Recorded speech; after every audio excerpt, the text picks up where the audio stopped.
Hello guys, welcome to Pakistani real reaction. तो कैसे हैं आप सब? मेरा नाम है मुदस्सिर। मैं हूं बशर। सो गाइस, अत्याधुनिक टेक्नोलॉजी के साथ भारत बना रहा तीसरा एयरक्राफ्ट कैरियर आईएनएस विशाल। अमेरिका तक को भनक नहीं लगने दी, एकदम सरप्राइज दुनिया को भारत कर रहा है।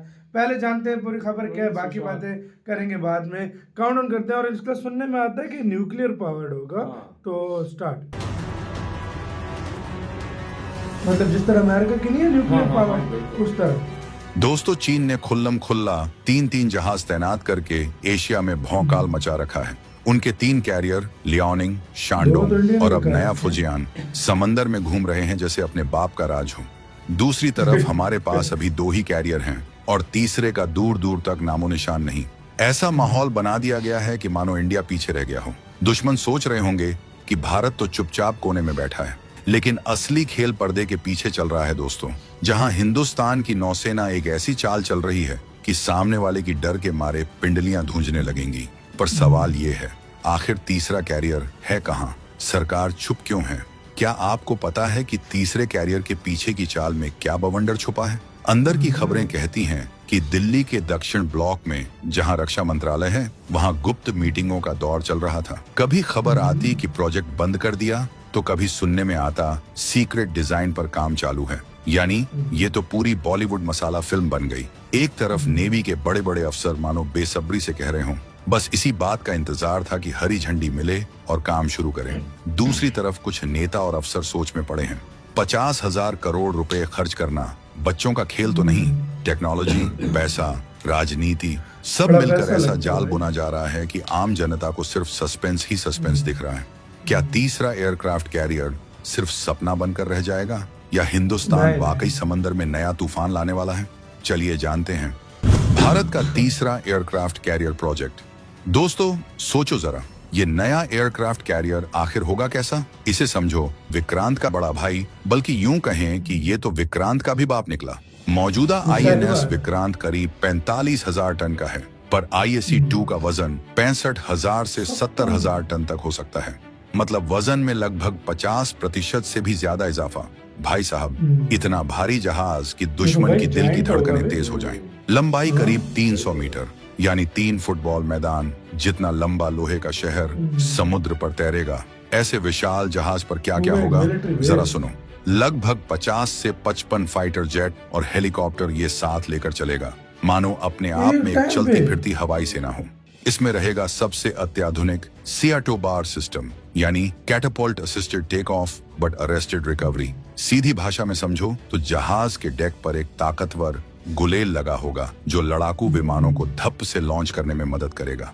अब तक हमारे विक्रमादित्य और विक्रांत जैसे कैरियर में प्लेन को उड़ान भरने के लिए लंबी दौड़ लगानी पड़ती है और स्की जंप से खुद उछलना पड़ता है, लेकिन IAC-2 पर लगे इस इलेक्ट्रोमैग्नेटिक कैटापल्ट की मदद से भारी विमान भी थोड़ी सी दौड़ में धड़ाम से आसमान में पहुंच जाएगा। इसका मतलब हम बड़े सर्विलांस विमान या फ्यूचर के स्टेल्थ ड्रोन भी कैरियर से लॉन्च कर पाएंगे। अब आती है पावर की बात। क्या ये नया कैरियर परमाणु ऊर्जा से चलेगा? शुरुआत में खूब चर्चा थी कि IAC-2 को न्यूक्लियर पावर देंगे, जिससे इसे बार बार ईंधन भरने की चिंता ही नहीं रहेगी। नेवी भी चाहती थी कि अमेरिका की तरह हमारे पास भी सुपर कैरियर हों जो परमाणु रिएक्टर से चलते हैं, लेकिन हमारे वैज्ञानिकों ने ठंडा पानी डाल दिया।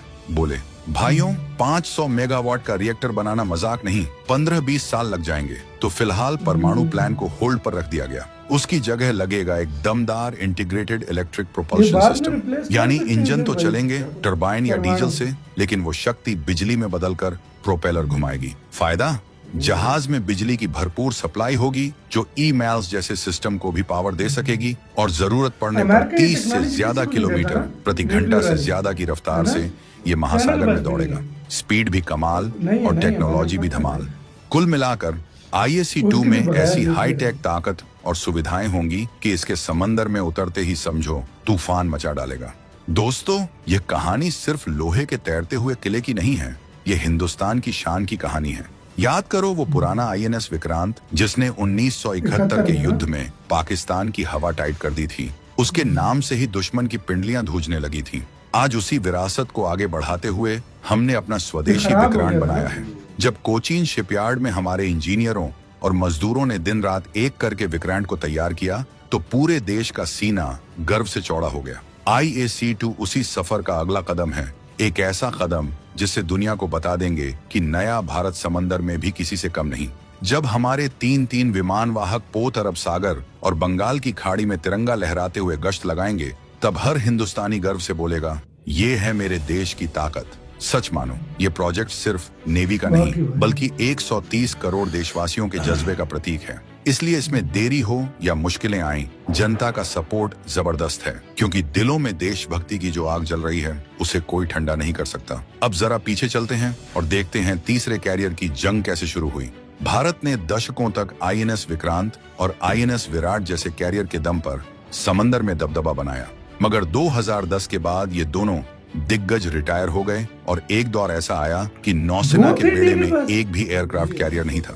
2013 में रूस से खरीदा गया INS विक्रमादित्य शामिल हुआ, फिर से एक कैरियर का सहारा दिया। लेकिन नौसेना की रणनीति शुरू से साफ थी, हिंद महासागर में दबदबा बनाए रखने के लिए कम से कम 3 एयरक्राफ्ट कैरियर चाहिए, 2 अलग मोर्चों पर और एक रिजर्व में। अपने दम पर नया कैरियर बनाने का बीड़ा उठाया गया और कोचीन शिपयार्ड में IAC-1 प्रोजेक्ट शुरू हुआ। कड़ी मेहनत के बाद 2022 में देश को पहला स्वदेशी विमान वाहक पोत INS विक्रांत मिला। इसी के साथ तो यार वीडियो खत्म। मतलब यार अब दूसरा एक और बन रहा है, वो भी स्वदेशी। और ये समझो, वो तो कह रहे थे न्यूक्लियर पावर, समझो INS विक्रांत का बड़ा भाई वो टेक्नोलॉजी नहीं है ना, वो टेक्नोलॉजी चाइना के कैरियर में भी नहीं है। अच्छा, मैंने खुद चेक किया। अब तीसरे का मैं इतना कंफर्म नहीं हूँ, लेकिन जो पहले दो है ना, रशिया के पास भी नहीं है। मतलब ये अमेरिका के पास, सिर्फ अमेरिका के पास है, और उसके 11 के 11 कैरियर न्यूक्लियर। तभी तो हर बड़े उठा के हर जगह पहुंचे होता है। सही तो मतलब वही ना, उसके वो ईंधन की उसको रोए।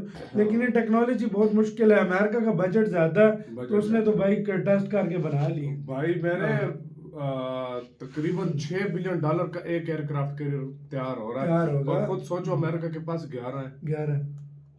तो अभी ये चाइना और इंडिया, अमेरिका के पास ये नहीं, इंडिया का जो $6 बिलियन का तैयार हो रहा है ना, अमेरिका के पास इससे भी हैवी किस्म के, वो तो एक अलग भाई। अमेरिका $100 बिलियन अमेरिका के पास एयरक्राफ्ट भाई, अमेरिका के कैरियर तो एक बहुत अलग लेवल का है, मुझे भी पता। लेकिन भारत अपना एशिया के एशिया में और ये जो 70,000 भाई टन का होगा, ये समझो विक्रांत का डबल। यार देखो, इंडियन गवर्नमेंट बोल तो रही है 2035 तक हमारे पास 5 होंगे। बिल्कुल सुनने में 5 एयरक्राफ्ट बिल्कुल 5 होंगे। तीसरे पे काम चल रहा है, चौथा 5 मतलब 5 तो आ जाएंगे। 2035 तक कहते 5 हो गया हमारे पास। मतलब भारत इस पे बहुत फोकस दे रहा है। बिल्कुल, तो आपका कहीं और ये जरूरत भी है भाई, ये जरूरत भी है। जिस तरीके से भारत के अपने आप में पूरा किला है यार, ये इस पे 70 जहाज होंगे। सोचो एक देश में भारत भेजेगा, उस देश को फतह करेगा। सही बात। तो आपका कैसे कहना है, अपनी राय बताना, अपना बहुत ज्यादा ख्याल रखना।